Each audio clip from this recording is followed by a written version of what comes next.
সাত ভাই চম্পা জাগরে জাগরে, ইডি এসেছে আবার দিদির দুয়ারে। কয়লা মামলা কি করে ভাইপো ছাড়া, আমি সকালে সাজে শত কাজের মাঝে, পাবলিক হেসে হেসে সারা, দাও সারা গো সারা।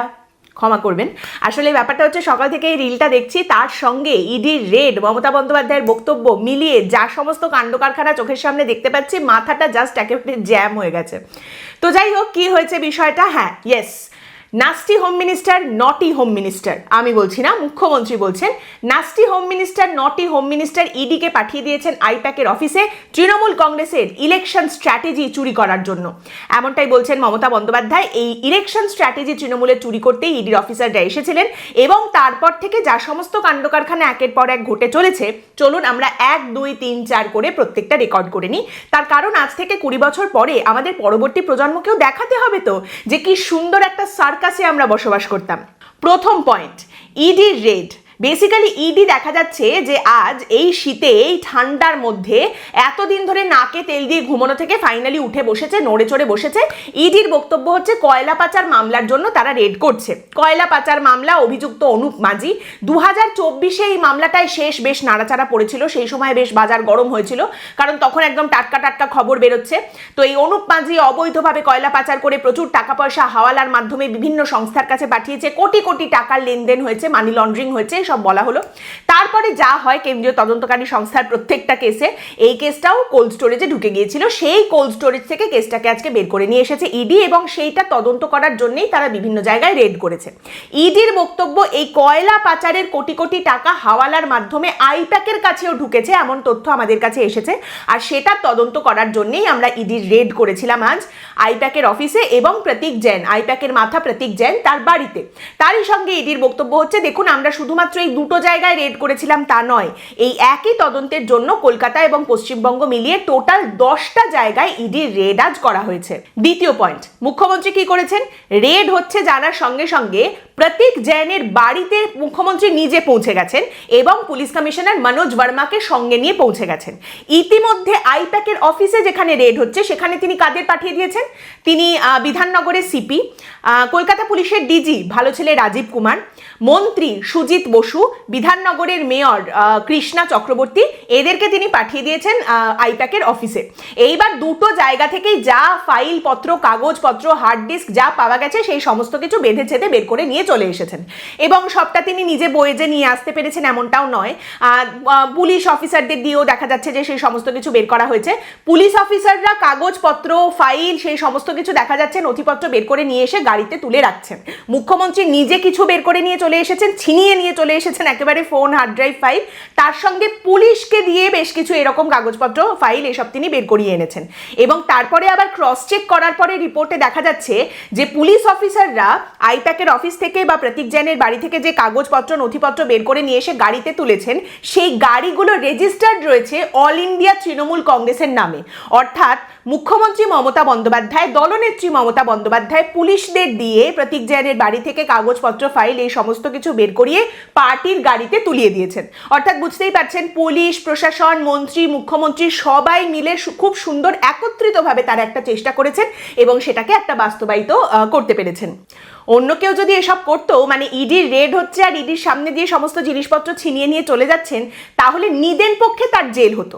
আবারও বলছি, নিদেন পক্ষে, অন্তত পক্ষে কম পক্ষে তাদের জেল হতো। তারই সঙ্গে এখানে বলে রাখি, একটা জায়গায় আবার দেখলাম যে সাংবাদিক একজন তিনি বলছেন যে ইডির অফিসারদের যখন প্রশ্ন করা হলো আজকে আপনারা কি সিজ করলেন, তাতে ইডির অফিসাররা ইয়ার্কি করে বলেছেন যে যা যা সিজ করবো ভেবেছিলাম সেগুলো তো সব টিভিতে দেখতে পেলাম, ক্যামেরায় দেখতে পেলাম, মানে ওই মমতা বন্দ্যোপাধ্যায় যেগুলো বের করে নিয়ে চলে গেছেন। এই জন্যই বললাম, বুঝতে পেরেছেন তো, যেগুলো ইডি দেখবে, ইডি নিয়ে যাবে, সিজ করবে, ইডির রেড, তার মধ্যে থেকে ফাইলপত্র নিয়ে কেউ বেরিয়ে চলে গেছে কেড়ে নিয়ে, এটা হলে অন্য কেউ নিদেন পক্ষে জেলে যেত। তৃতীয় পয়েন্ট, মমতা বন্দ্যোপাধ্যায় বারবার একটা কথা দাবি করেছেন যে এই যে ফাইল যেগুলো নেওয়ার জন্য ইডির অফিসাররা এসেছিলেন সেগুলো হচ্ছে আসলে তৃণমূল কংগ্রেসের আসন্ন নির্বাচনের স্ট্র্যাটেজি, তাদের ক্যান্ডিডেট লিস্ট, তৃণমূল কংগ্রেসের কনফিডেন্সিয়াল সমস্ত ভালো ভালো পরিকল্পনা যা যা রয়েছে সেই সমস্ত কিছু ফাইল ছিল এবং সেগুলো নেওয়ার জন্য অমিত শাহ ইডির অফিসারদের পাঠিয়েছিলেন, চুরি করার জন্য পাঠিয়েছিলেন। এখন বিষয়টা হচ্ছে ফাইলগুলোর মধ্যে আসলে কি ছিল, কে কতটা নিয়ে গেছেন, মুখ্যমন্ত্রী কতটা নিয়ে এসেছেন, সেগুলো আমাদের পক্ষে তো জানা সম্ভব নয়। তবে ফাইলে কি ছিল তার কিছু কিছু ঝলক কিন্তু দেখতে পাওয়া গেছে, বেশ কিছু সংবাদ মাধ্যমের তরফ থেকে সেই কথা জানানো হচ্ছে এবং তার মাধ্যমে একটা বড় প্রশ্ন উঠে আসে যে আইপ্যাক আমাদের রাজ্যের সরকারের ঠিক কতটা ভেতরে ঢুকে গেছে, আমাদের রাজ্যের যে সরকার চলছে তার ঠিক কতটা আইপ্যাক এখন কন্ট্রোল করছে, এই প্রশ্নও কিন্তু উঠে আসে। TV9 বাংলার একটি রিপোর্টে বলা হচ্ছে যে তারা নোটিস করেছেন যে ফাইলগুলো মমতা বন্দ্যোপাধ্যায় বের করে নিয়ে এসেছেন বা পুলিশকে দিয়ে যে ফাইলগুলো বের করিয়ে দেওয়া হয়েছে গাড়িতে যেগুলো রাখা ছিল, সেখানে দেখা যাচ্ছে প্রচুর ফাইল ছিল যেগুলো ওয়েস্ট বেঙ্গল গভর্নমেন্টের file, Paschimbanga Sarkar, government of West Bengal লেখা রয়েছে সেই ফাইলগুলোর ওপর এবং পশ্চিমবঙ্গ সরকারের বিভিন্ন দপ্তরের ফাইল সেখানে ছিল। এবারে এটা একটা বিষয় যে সরকারি দপ্তরের ফাইল সেগুলো ছিল আইপ্যাকের কাছে, সেগুলো বের করা হয়েছে। আবার ইন্ডিয়া টুডের একটা রিপোর্ট, সেখানে বলা হচ্ছে যে অনেকগুলো ফাইল এরকম দেখতে পাওয়া গেছে যেখানে তৃণমূল কংগ্রেসদের নেতা নেত্রীদের নামে ফাইলগুলো রয়েছে, মানে যেমন একটা ফাইলের ওপর লেখা রয়েছে ফেব্রুয়ারি 2022, আবার মহুয়া মৈত্রের নাম লেখা একটা ফাইল রয়েছে, সেটাও কিন্তু দেখতে পাওয়া গেছে। তাহলে এখন এটাই কি স্ট্র্যাটেজি হবে, মানে কারোর বাড়িতে একটা রেড হবে, ইডি আসবে বা সিবিআই আসবে এবং শটান সেখানে মুখ্যমন্ত্রী পৌঁছে যাবেন, গিয়ে বলবেন যে ও তো আমার দলের লোক, ওর কাছে যে হার্ড ড্রাইভ রয়েছে, যে ফাইল রয়েছে সেখানে তৃণমূল কংগ্রেসের স্ট্র্যাটেজি রয়েছে, তৃণমূল কংগ্রেসের কনফিডেন্সিয়াল কাগজপত্র রয়েছে, এগুলো আমি নিয়ে যেতে দেবো না, এগুলো আমি নিয়ে চললুম কারণ এইগুলো চুরি করতে অমিত শাহ পাঠিয়েছেন। ব্যাস, এইভাবে তিনি যে কোনো কারোর বাড়িতে গিয়ে যে কোনো কাগজপত্র ফাইল সব নিয়ে চলে আসতে পারেন এবং তার অ্যাটিটিউডটাও এইরকমই যে আমি যা করেছি বেশ করেছি, ঠিক করেছি। কারণ Mamata Bandyopadhyay hard disk file সমস্ত কিছু নিয়ে বেরিয়ে একেবারে সংবাদ মাধ্যমের মুখোমুখি হয়ে পরিষ্কার বলেছেন যে প্রতীক আমার দলের ইনচার্জ, তৃণমূল কংগ্রেসের ইনচার্জ হচ্ছে প্রতীক, তাই ওর কাছে যা ফাইল ছিল সেগুলো আমি নিয়ে এসেছি, হার্ড ডিস্ক যা ছিল সব আমি গুছিয়ে নিয়ে এসেছি। চতুর্থ পয়েন্ট, ইডির তরফ থেকে একটি বিবৃতি দিয়ে বলা হচ্ছে দেখুন আমরা কাউকে টার্গেট করিনি, কোনো রাজনৈতিক পার্টিকে আমরা টার্গেট করিনি, কোনো রাজনৈতিক দলের স্ট্র্যাটেজি চুরি করার জন্য আমরা যাইনি, নির্দিষ্ট তথ্য আমাদের কাছে ছিল, সেই তথ্য অনুযায়ী আমরা রেড করতে গিয়েছিলাম এবং সেখানে সাংবিধানিক ক্ষমতা ব্যবহার করে আমাদের এই রেডটাকে বাধা দেওয়া হয়েছে, আমাদের তদন্তে বাধা সৃষ্টি করা হয়েছে এবং ফাইল কেড়ে নিয়ে চলে গেছেন মুখ্যমন্ত্রী মমতা বন্দ্যোপাধ্যায়, ছিনিয়ে নিয়ে চলে গেছেন। মুখ্যমন্ত্রী মমতা বন্দ্যোপাধ্যায়ের নাম করে এই প্রেস বিবৃতি বের করা হয়েছে, প্রকাশ করা হয়েছে ইডির তরফ থেকে। এবারে এখানে বলা হয়েছে ইডির তরফ থেকে যে তারা কিন্তু আদালতে যাচ্ছে এবং তাদের বক্তব্য যে তাদের তদন্তে বাধা সৃষ্টি করা হয়েছে। কলকাতা হাইকোর্টে অলরেডি মামলার জন্য তারা আবেদন করেছে এবং সেই মামলার অনুমতি দিয়েছেন বিচারপতি শুভ্রা ঘোষ। আগামীকাল সম্ভবত এই শুনানি রয়েছে যে ইডির তদন্তে বাধা সৃষ্টি করা হয়েছে, মেনলি এটা নিয়েই আদালতে মুভ করেছে ইডি। তবে আদালতে শুধুমাত্র ইডি গেছে এমনটাই নয়, কিন্তু ইডির অফিসাররা প্রতীক জৈনের বাড়ি থেকে বেরিয়ে গেছেন, তারপরে অবশ্যই মুখ্যমন্ত্রী এবং তার চারপাশে যে উকিল সমাবেশ বা উকিল মণ্ডলী থাকেন তাদের বুদ্ধির বিচ্ছুরণ দেখতে পাওয়া যাচ্ছে। প্রতীক জৈনের বাড়ি থেকে ইডির আধিকারিকরা বেরোনোর পরে প্রতীক জৈনের স্ত্রী শেক্সপিয়ার সরণি থানায় গিয়ে ইডির বিরুদ্ধে একটা এফআইআর করে এসেছেন যে ইডি তাদের বাড়িতে গিয়ে নথিপত্র চুরি করে নিয়ে গেছে। ইডির তরফ থেকে অভিযোগ করা হচ্ছে মুখ্যমন্ত্রী সাংবিধানিক ক্ষমতার অপব্যবহার করে তাদের কাছ থেকে ফাইল ছিনিয়ে নিয়ে চলে গেছেন। অন্যদিকে প্রতীক জৈনের স্ত্রী পুলিশের কাছে গিয়ে অভিযোগ করছেন যে ইডির অফিসাররা আমাদের বাড়িতে ঢুকে পড়ে আমাদের সমস্ত নথিপত্র চুরি করে নিয়ে চলে গেছেন। তবে এখানেও শেষ নয়, আরও একটা এফআইআর ইডির বিরুদ্ধে হয়েছে এবং সেটা করেছে আমাদের রাজ্যের পুলিশ। পশ্চিমবঙ্গ পুলিশের তরফ থেকে ইডির বিরুদ্ধে একটি এফআইআর করা হয়েছে এবং সেখানে বলা হচ্ছে যে ইডি প্রথমত পুলিশকে না জানিয়ে চলে এসেছে, ইডির অফিসাররা পুলিশকে না জানিয়ে অবৈধভাবে অনুপ্রবেশ করেছে ওই বিল্ডিং এর ভেতরে এবং রেড শুরু করে দিয়েছে এবং তারই সঙ্গে অজ্ঞাত পরিচয় সিআরপিএফ অফিসারদের বিরুদ্ধেও কিন্তু অভিযোগ করেছে আমাদের রাজ্য পুলিশ।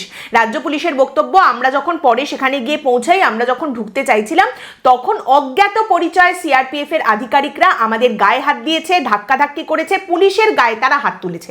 অজ্ঞাত পরিচয় সিআরপিএফ এর অফিসার, মানে রাজ্য পুলিশের বক্তব্য অনেকটা এরকম সিআরপিএফ কে নিয়ে, না জানে कहाँ से आया है, ना जाने কাহা কো জায়েগা।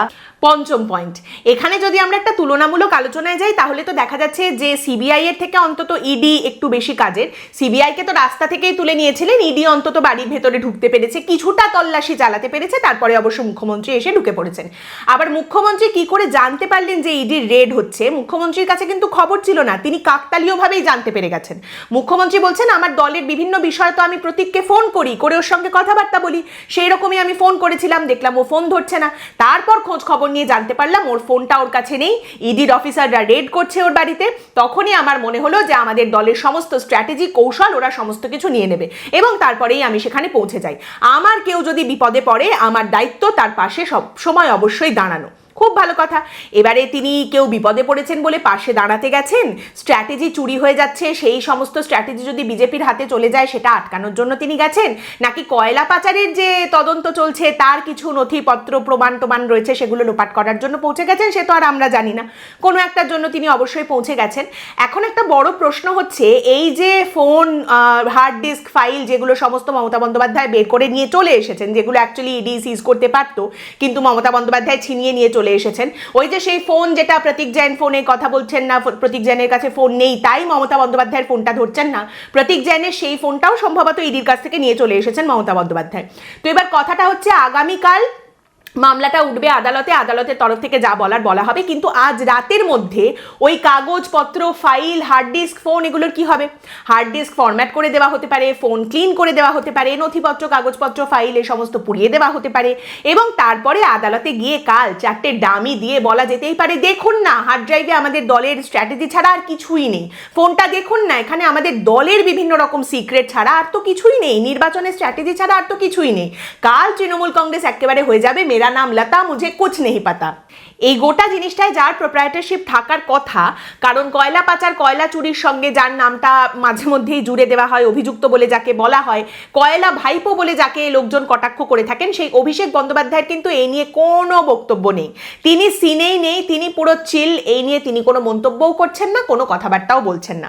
এবার দেখুন আজ যে ঘটনা ঘটলো তাতে টেকনিক্যালি প্রতীক জৈনকে তো কাস্টাডিতে নেবার কথা, তদন্তে তিনি একেবারেই কোঅপারেট করেননি, নথিপত্র লোপাট করে দিয়েছেন, এই সমস্ত অভিযোগে তাকে কাস্টাডিতে নেওয়া উচিত, তাকে গ্রেপ্তার করার কথা।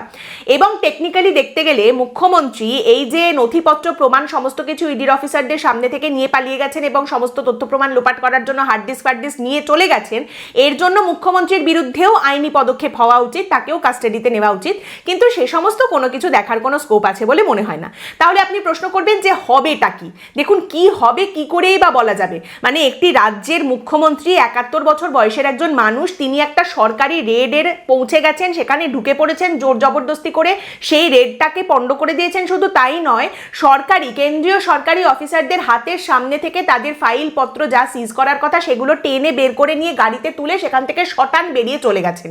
এরকম তো এর আগে কখনো ঘটতে দেখা যায়নি, মানে কোনো প্রিসিডেন্টও নেই, কোনো উদাহরণও নেই যে কোনো খাতায় লেখা আছে যে আচ্ছা এইরকম ঘটনা ঘটলে এই করা উচিত, সেটাও তো নেই।